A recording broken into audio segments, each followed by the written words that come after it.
Oh, masain video hi anan zo le photila Mizo kan reveal don nia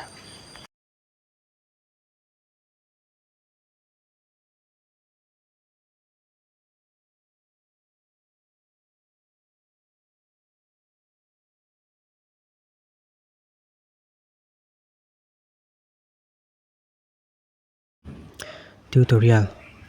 ko masain 5 gel le 6 arc kha lo thlang le ta se lo thlang ta chuanin 6 arc khi kan du na alai vela hian kan da don ta ne mo ten kan danga khatia achunga kat pakhat kan khop le che hianin tikwan ko kan kuchung te khon kan chin che ta ne mo om nai chin kha tikwan chin chianga khano kan chin che na noya khon 6 arc kha om ta ne mo chuanin tikwanin mun nia kan da thladon ta mo kat ko kat kan chen ranga mun khat kan da thlatwa panina kan da thlalya chonai pa de chu 6 arc om ta ne chung bera khan 6 arc om ta chuanin alai vela kan chen rang lenga 5 gel khu kan da le don ni alai vela tho hian kan da lenga chuanin ta hi chuanin ko kan ku jung te tho khanin 5 gel kha kan chin chenga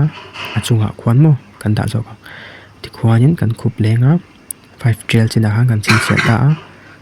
ni khu 5 gel khu kumi chin khu kan na thlanga kan da thlanga chuanin kumi chunga achung bera khon 6 arc khom ta chuanin 5 gel om na khu 6 arc po ma alaya kan chen ranga kat pa thi kan da lu tang chuan kan khup lenga tikwan anwaya 5 gel achunga 6 arc kharam ta chiani chuan kan shafalanga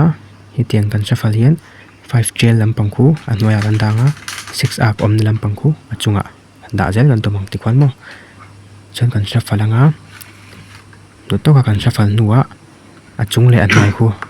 kan shop to mai do ni tikwan kan por chuak kep mai do ni very easy like comment share mi notice la do nia